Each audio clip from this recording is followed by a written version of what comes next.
you have an interest in horses and love learning more about horses, the horse industry, teaching, or even managing your own horse business, then you're in the right place. We would love you to join us on our mission, which is to improve the lives of horses around the world through the education of riders, handlers, and trainers. So get comfortable, listen in, and enjoy.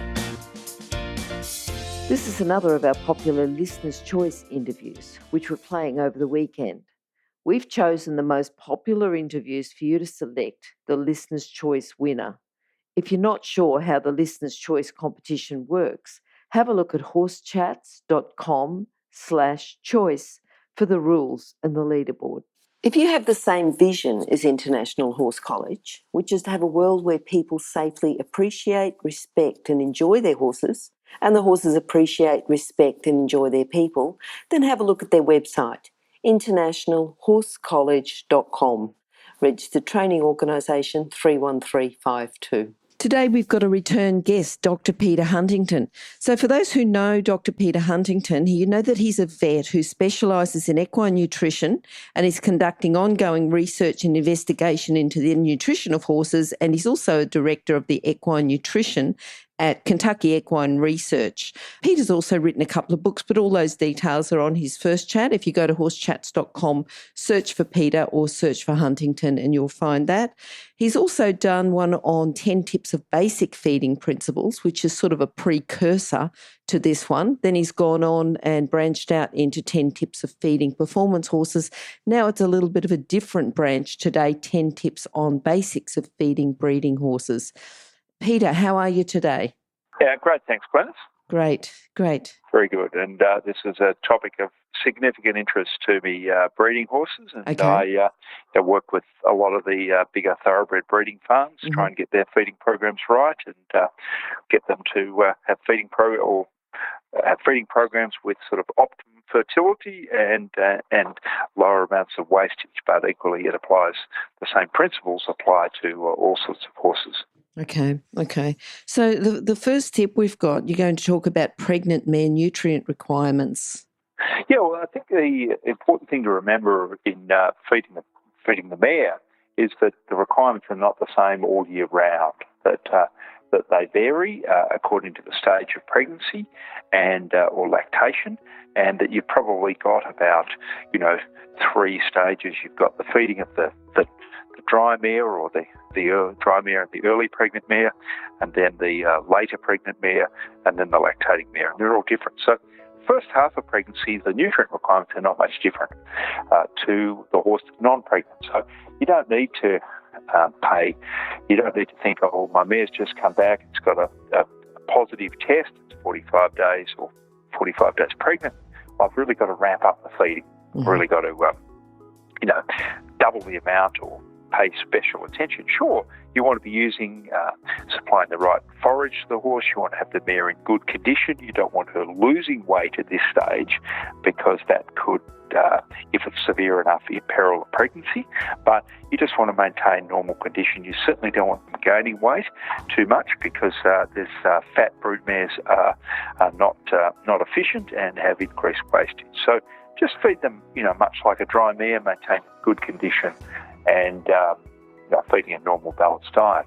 When we get to the second half of pregnancy, and particularly in the last sort of third, as it were, you're getting significant growth of the fetus inside the mare, so you need extra energy and protein to supply what the mare is supplying for the growth of that foal, but particularly you need to be concerned about trace minerals, and that's because milk is a relatively poor source of trace minerals like copper or zinc or selenium, and so you're going to feed the mare during pregnancy extra trace minerals so that they can be stored in the foal's liver at foaling and used by the foal until they start eating decent amounts of pasture or hard food.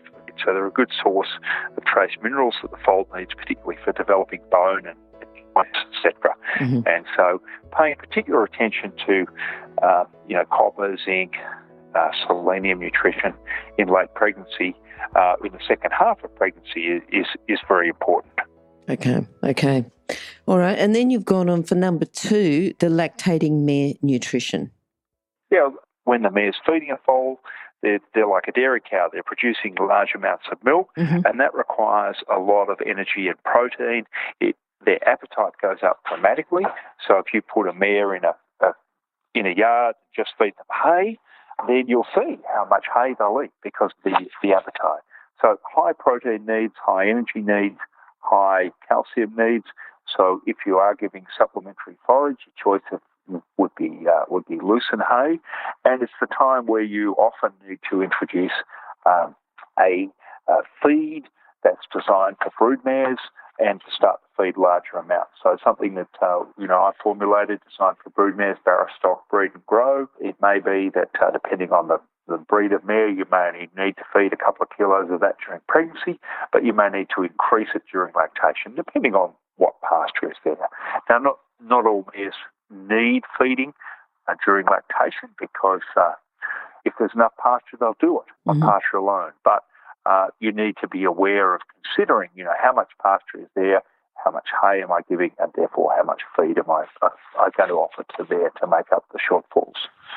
That comes back to the body condition scoring we're talking about in the first, Absolutely, the basic the feeding, body wasn't condition it? Scoring. Yeah. And if you're trying to get the mare back in foal, you don't want them losing weight. If they're not trying to get back in foal, then they can draw upon their reserves to produce milk. If they lose too much weight, they won't make as much milk and the foal won't grow as fast. So you've got a number of factors to consider there. Yep. All right, so the first two were about the mares. The third one is feeding the breeding stallion year round. Yeah, stallions are... people tend to overcomplicate stallion feeding and they think that it's much more difficult than it really is. So key thing you want there is that the stallion and it's going to depend on the number of mares he's covering and activity in the paddock, but if he's in a paddock or might well be locked up in a stable, unfortunately, but they don't need to be fed massive amounts for much of the year. So when they're not covering, as long as they're not running the fence all the time, then often you don't need to feed large amounts of concentrates. During the covering season, maybe you do, depending on the horse's libido, the number of mares he's covering. Often you need to increase it. But the biggest killer of stallions is overfeeding. And it's also the biggest influence on behaviour. The stallions are an unpredictable beast. So we don't want to be overfeeding our stallions. And we don't want to, there are some nutrients that may have a beneficial effect on fertility in some circumstances, and we want to supply a balanced diet, but we don't need to be sort of feeding them, filling the feed bin full of feed. That won't influence their fertility. In fact, it's more likely to go the other way. Okay. All right, now tip number 4, we've got impact on body condition, on breeding, fertility and foaling problems. Yeah, well, keeping the breeding horse in the right sort of body condition is important, just as is with any other horse. But there's a thought in sheep in particular that a thing called flushing is beneficial to fertility, where they get a bit thin during the winter or perhaps during late summer, and then you feed them up, they gain a bit of condition, and that improves fertility. That doesn't happen in horses. So ideally, you want to maintain your horse in good body condition all year round. You don't need to say to your mare, I want to get her in foal, so if she's in good condition, I want to make her fat. And in fact, that would be detrimental to the mare. The stallion, the same sort of thing. Ribs, stallions can get mares in foal with their ribs visible. Mares can get in foal with their ribs visible. They don't have to be fat to do it. And in fact, you get more problems with fat mares and fat stallions than you do the other way around. It's better for them to be on the thin side. Okay. On the other hand, you don't want them losing weight. And if they're very thin, then they will be reproductively less efficient. All right. If they get too fat, you're going to have more foaling problems. And again, we go back to the 10 tips on basic feeding problem, which is your body condition scoring, absolutely. Going back to that. So anyone who's sort of got to this stage and hasn't listened to that first one, they should listen to the first one first and then come back over here. Yeah. All right. Now, absolutely. Feeding for safe growing growth in weanlings and yearlings, because you're talking quite a lot about don't overfeed. Yeah. Safe growing growth. Yep. Yeah. And what here, it's not... when we're raising horses, we're not sort of raising We're not feeding animals that are being sold by the pound or have to get to a certain weight to go to market at a certain day. We're wanting to raise an athlete. Mm-hmm. So we're looking at more moderate growth rather than rapid growth. We don't want to feed them to grow as fast as they can, as otherwise we'll just have more problems, more wastage, more skeletal problems. So we're trying to find that sort of optimum growth, and that depends, is your horse something that you want to show as a young horse? Is it a maturity horse? Or are you happy to sort of go, I want to ride it as a 6-year-old, I don't really care how well it doesn't need to look, glossy and shiny as a yearling or a 2-year-old. I'm happy to take it slowly. Mm-hmm. So your feeding and your management are going to vary according to those circumstances, but very often you don't need to be feeding large amounts of concentrate feeds to these horses. And one of the things is that when we write feeding instructions on bags of feed for breeding horses, we tend to do them a bit for thoroughbreds. And they've got, different thoroughbreds or standardbreds. They've got different economic goals. They need to be more mature. They need to grow faster because they're often sold as yearlings or racing as 2-year-olds, etc. And if you've got a warm blood, you don't want to feed them that way because you'll have too many risks of developmental orthopedic disease. They'll get heavy. They grow faster. And so it's finding that right balance and seeking professional advice about the appropriate strategies for feeding your young growing horse are really important. Yes. And I think the two different types, the race horses that do compete and perform fairly early, whereas the performance horses, you want them to go on and have a longer performance life, start later, have a longer life. Yep. Yeah, absolutely. All right. Now, the nutrients involved in bone health.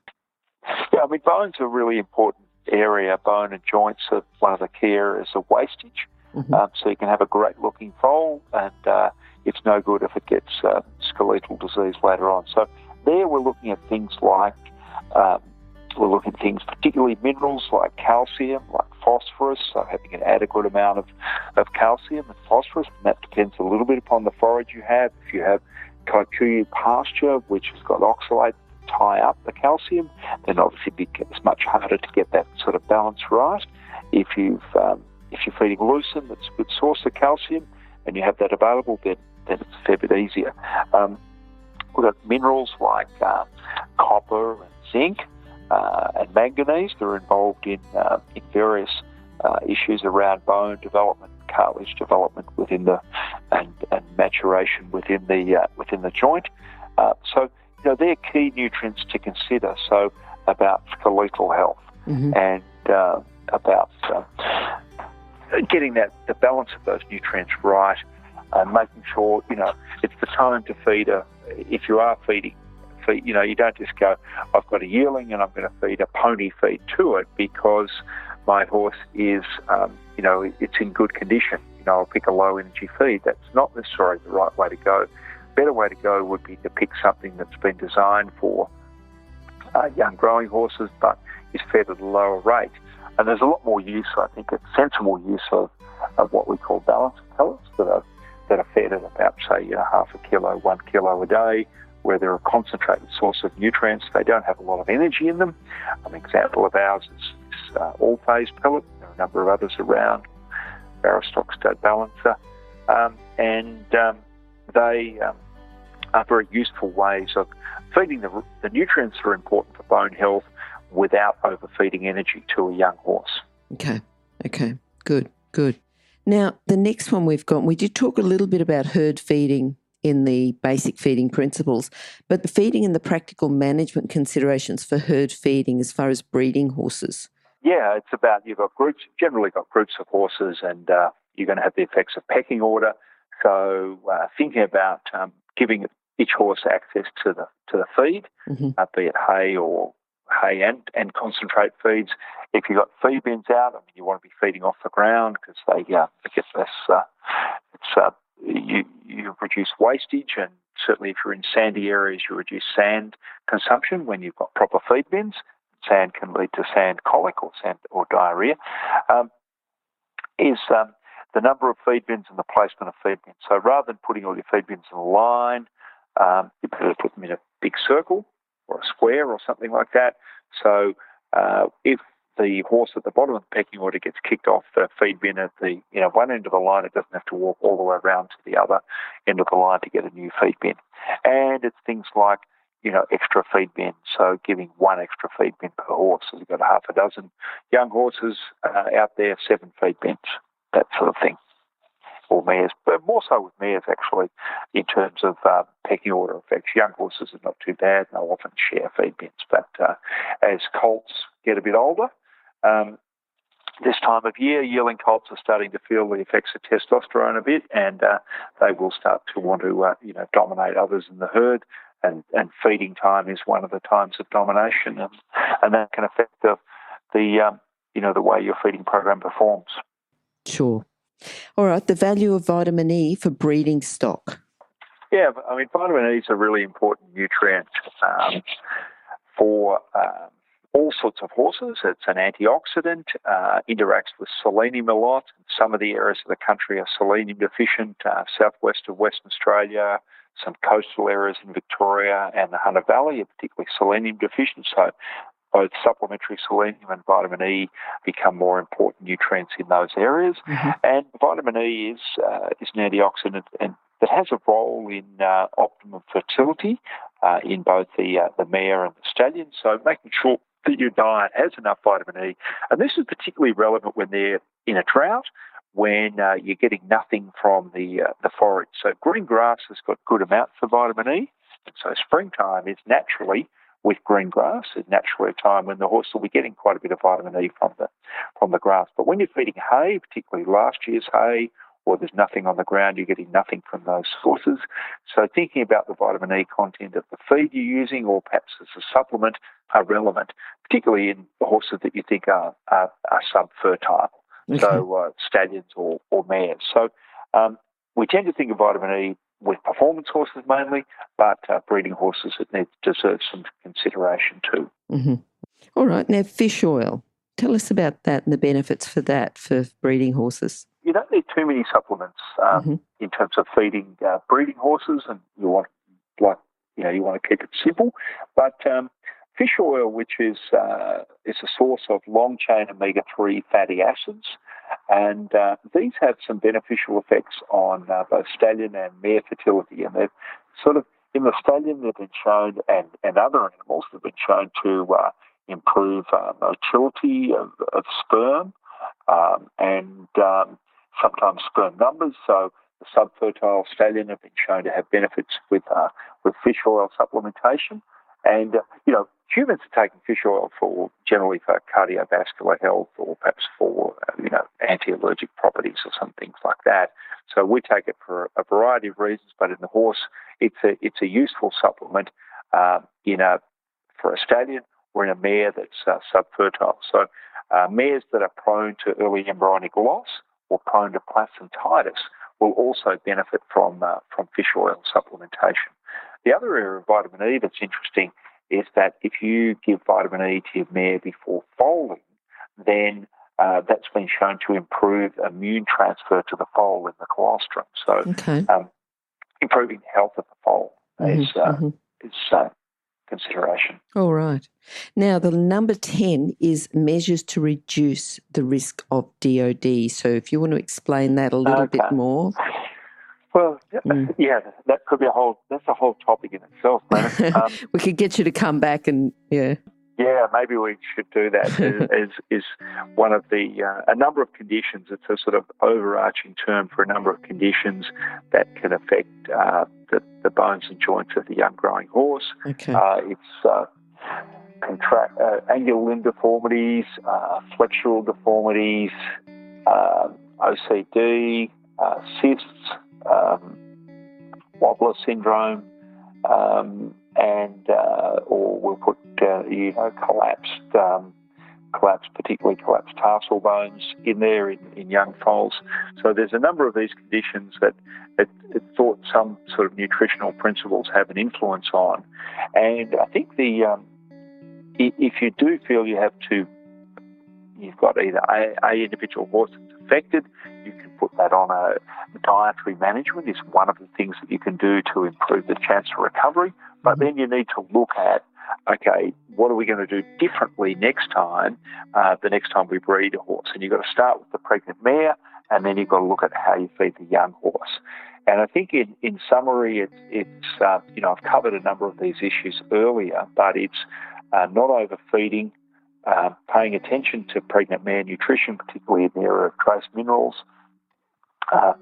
When I get to young horses, it's not pushing them too hard growth-wise and looking to have lower glycemic feeds that supply the right amounts of minerals, and also some areas of vitamin nutrition are also involved in that. Now, we've just developed a new supplement that is aiming to improve bone density, and that's a collection of minerals and vitamins. We've got some data about that improving bone density, and bone health is one of that areas of developmental orthopedic disease. So something breeders are searching for, and we're not going to get right because there are genetic components to it, and then there's environmental considerations and a number of other factors that are involved in developmental orthopedic disease, but it's one that feeding can have an influence on, and we want to reduce the wastage due to that topic. All right. Peter, the information you've given us on breeding horses just today has been very good.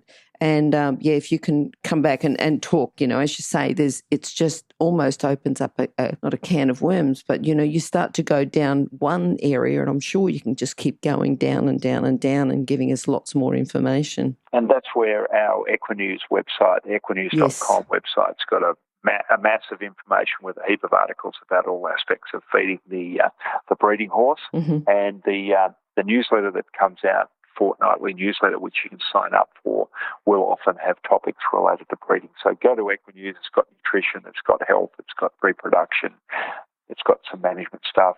Sign up for the newsletter, and you'll have a great source of information. If you want specific advice about your horses, then we've got a advice line, 1-800-772-198, or advice@kr.com, and that will give you good information about feeding your mares and young horses for sort of optimum fertility and optimum growth. Perfect. All right, and those details, just in case you didn't jot them down, will be on horsechats.com, and go there and search for Peter or search for Huntington. All right, Peter, thank you for talking to us today again, and looking forward to the next one and some more tips on feeding horses and equine nutrition. Thank you. Great, Glenys. Glad to be with you. Okay. Bye. If you've enjoyed this chat, then please comment, rate and subscribe. If you'd like any changes or recommendations for guests, then please contact us through horsechats.com. And while you're online, have a look at the government-accredited courses at internationalhorsecollege.com. Registered Training Organisation 31352. Remember that our comments and instructions are general in nature and do not take into consideration your individual horses or your individual ability and circumstances. If you enjoyed this podcast, then please leave your comment below.